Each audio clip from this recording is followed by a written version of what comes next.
This time around, Samsung's got a big follow-up because I went on record and said that the S22 Plus especially was the nicest S-series flagship phone I've ever used. And by far, especially when you consider the S22 Plus, that was my favorite out of all the three. And you know what? The follow-up right now being the S23 Plus and S23, you know what? They've gone very minimal, it's clean, and I've got some thoughts about it. As I was lucky enough to get hands-on with it, let's talk all things about the S23 Plus and the S23. Now, let me give you a bit of context. I had about just around an hour or less to pretty much get hands-on, record, get a feel for it and see what's up with the S23 and S23 Plus. And I've got some thoughts about it because they've started to pretty much what is a tried and true testament and formula. But you know what? Slight changes that really do make it better than the S22, but also kind of leaves me a bit reserved if you're coming from the S21, which we're going to really talk about. First of all, man, as always, let's start from the outside and work our way in. It pretty much feels similar when it comes to the design and the build quality. Of course, why is that? 6.1 inches for the S23 and 6.6 inches for the S23 Plus. So the sizes are pretty much the same. The profile is in the same. The colors wise, you're obviously getting the phantom black, you're getting the cream, you're getting the lavender, and you're getting the green. Of course, my standout colors are going to be the cream and the green. As much as I do like the phantom black, I just want a bit more color and brightness in my life. That's pretty much why I'm going for those colors. And in terms of obviously the design and the build quality, the materials that they're using, yes, first devices to be using Corning's latest Gorilla Glass Victus 2, and it feels really nice because you know what, Samsung have really mastered that frosted matte finish, so it feels good. And of course, the best design trait has got to be the perfectly flat display at the front with the slim symmetrical borders. I'm so glad. From what they perfected last year with the S22, they kept it the same and they kept it good, and I love it. But what's changed is the back. The back has changed. Now look, this chamfered edge contour cutout is gone. Really, what they wanted to do was emphasize more of the cameras, and it's pretty much what they did moving over from the S21 Ultra to the S22 Ultra. They've pretty much done the same for it, and I'm good. But you know what? I really miss the elegant look on this because how they designed this, it really felt like a piece of classy jewelry. And that one feels more minimalistic.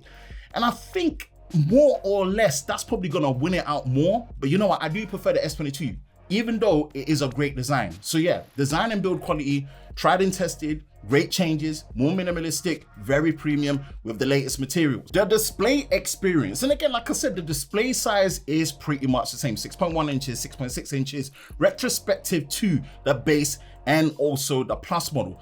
And it is full high definition with an adaptive 48 to 120 Hertz displays, dynamic AMOLED 2X, you know, the usual jargon and stuff. But here's where things are a little bit different. Finally, the base model now gets the brightness peak go up to 1750 nits like the others, because before this little guy here, 1300. So it kind of felt left out the party. So it's part of the high brightness squad. You know, it's allowed to come in right now, you know, and enjoy that kind of thing, which is what I really love. But really and truly, the display pretty much is the same. Now, I'm still of the principle that based on a price point, really and truly, the Plus model should have a QHD Plus and 90 Hertz option. And it being capped at just 1080p doesn't really matter, no, but I just think by price principle, Samsung really should give us a flexible adaptive resolution to refresh rate at 90 Hertz and QHD. I know you can do it, do that for the Plus models, but obviously for the little guy, it's all good. But you know what, really the display pretty much hits the spot. Vision booster has been enhanced in those bright situations to give you much better accurate colors in auto brightness mode for what we've been told. But again, we wanted a super sunny situation to really test that and see. Yeah, the fingerprint sensor apparently is going to be the same, which is great, super fast, ultrasonic Gen 2. It's a good look. I'm good with the display. I love the display design being symmetrical in borders and flat. Next is the performance, and boy, can I get a little skank and dance, because us people that were in the regions that were always getting served Exynos, guess what, people? Ain't no Exynos to be seen around here, because guess what? We are getting the S23 series powered by the Snapdragon 8 Gen 2 mobile platform built for Galaxy. Check and pre the name. This ain't your standard 8 Gen 2.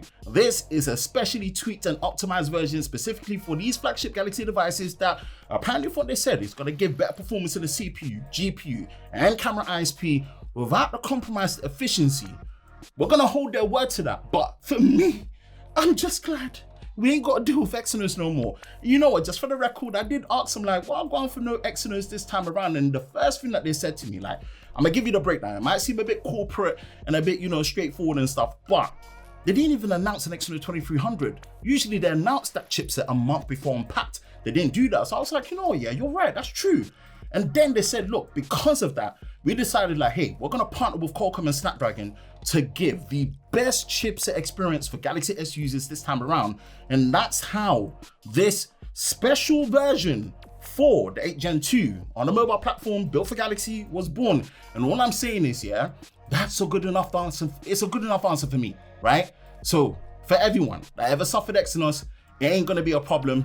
Time to line up your pockets. It's gonna be an Snapdragon party, baby. The camera, and you know what? On face value, especially for the triple camera at the back, Samsung got pretty much sticking to a tried and tested formula. Why? 50 megapixel main sensor, 12 megapixel ultra wide, and also the 3x 10 megapixel zoom. Now look, the macro shooting capability with autofocus built into the ultra wide, that's an ultra feature. You ain't gonna get it here, which, yeah, it's kind of expected in that sense, right? But what is new in terms of hardware is that new 12 megapixel selfie. You do get that here as well. And it's a good look. I can't wait to test that. Initial testing, although I couldn't show the samples and bring it here, it's looking fire and it's looking good. But really, it's what's on the inside powering all the new software features that come with it. Here's why. We now get 8K 30 frames per second video recording shooter mode, which is great. That means now we're getting slightly better usable 8K, and it's a wider field of view with pretty much no crop. Now, word is still out in terms of testing how the roll and shutter and the jello effect, as well as the image stabilization is. But you know what? It might be the first phones to really have usable 8K before we get to 8K 60 frames per second, so that's a good look. Samsung Super Steady video mode now gets an improved resolution. So we've bumped up from 1080p to 1440p QHD at 30 and 60 frames per second on the ultra wide in the main. I'm gonna test out the other sensors to see if it works. But this is an improvement needed because, you know, they saw how Apple came in swinging and they wanted to up the levels there as well. Low light photography. There's a lot of talks on this one, man, because they're really pushing when it comes to the pixel bin technology and the ISP process to really give the best. And I'll be honest with you, I hope that's the case because the whole nightography thing that they have going on here, I want it, fam. But right now it's looking like it is, fam. So let's get onto that. We're gonna test it. And off the back of that, man, there's now a dedicated astrophotography mode, but this is a pro level feature. And why? 12 megapixels, and that's where it works. But if you switch to 50 megapixels, now there's a 50 megapixel mode when it comes to taking raw pictures. So your iPhone 14 Pro users, that 48 megapixel Pro RAW, it can park itself. Samsung's on that 50 megapixel live in RAW now, so that's a good look. But just be warned, for my initial testing, the Astro mode only works in the 12 megapixel mode, so we're gonna test and verify that, but that's a good look. And what they've said is like what we saw with the 8 Plus Gen 1 on their foldables, the video digital image stabilization adaptive Vdis. Stabilization looks good, wider OIS. Man, look, I sprayed a lot at you when it came to the camera, but stick to me because you know this is the home of the ultimate camera comparison. And if you're not sure, make sure you hit that like button, subscribe, turn on notifications so you're part of Team TLS so you don't miss that video. The playlist is in there. We're gonna throw down and go in depth for both pictures, videos, daylight and low light. And I can't wait to test it because the camera, it's looking promising. Next is the software, and out of the box, these will be the first Galaxy devices, basically meaning the S23 Ultra Plus and the S23 to come with One UI 5.1 with Android 13 out of the box. Now, look, head over to Sam Mobile for sure. I'm gonna plug them because that's the home of all things One UI. I'm gonna do a video breakdown of the comparison from One UI 5.0 to One UI 5.1.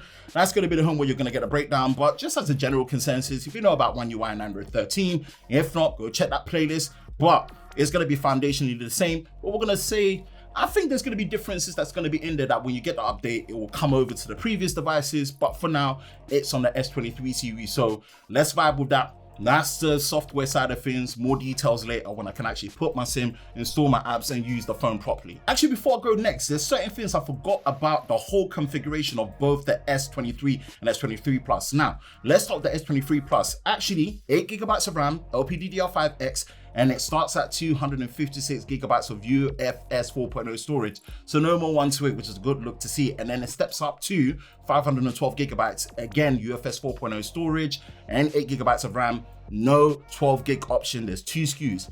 Slightly different thing for the S23 though. The S23 does come in 3 configurations. Now the base model is 8GB RAM and it's still LPDDR5X RAM, but it's 128 gigabytes of UFS 3.1 storage. It's only when you go up to the 256 and the 512, which with that storage, it becomes 4.0 storage, still 8 gigs of RAM. So slight differences there when it comes to the S23, but I'd forgot that. So I thought, let me just come back and pretty much plant that in. Last but not the least is the battery life, and well, they've made some improvements, thank goodness.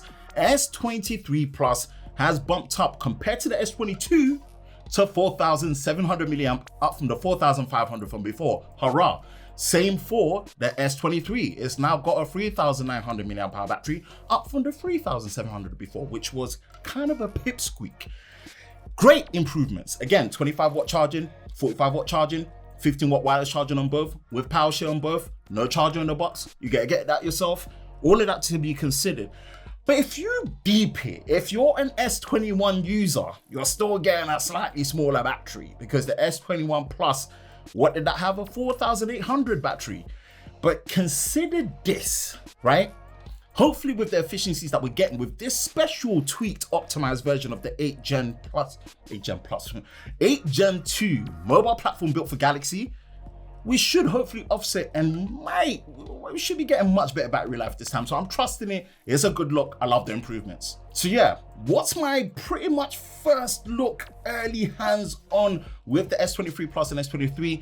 They're gonna be a hit. And I think this is just peak Samsung design right now. Great refinement, stick to it. With the changes that you made when you introduced the new 50 megapixel sensor, then let the software carry, let everyone enjoy Exynos.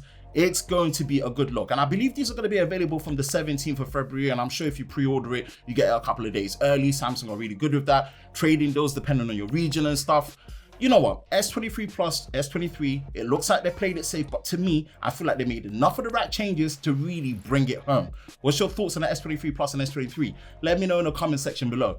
As it for me, Ben from Lover of Tech. If you enjoy videos like this, you know exactly what to do. Hit that like button, hit that subscribe button, hit that notification bell so you're part of Team TLS, the Tech Lover Squad, so you don't miss any future videos on the channel. I hope you're all safe during this time. We'll catch you in the next one. Peace.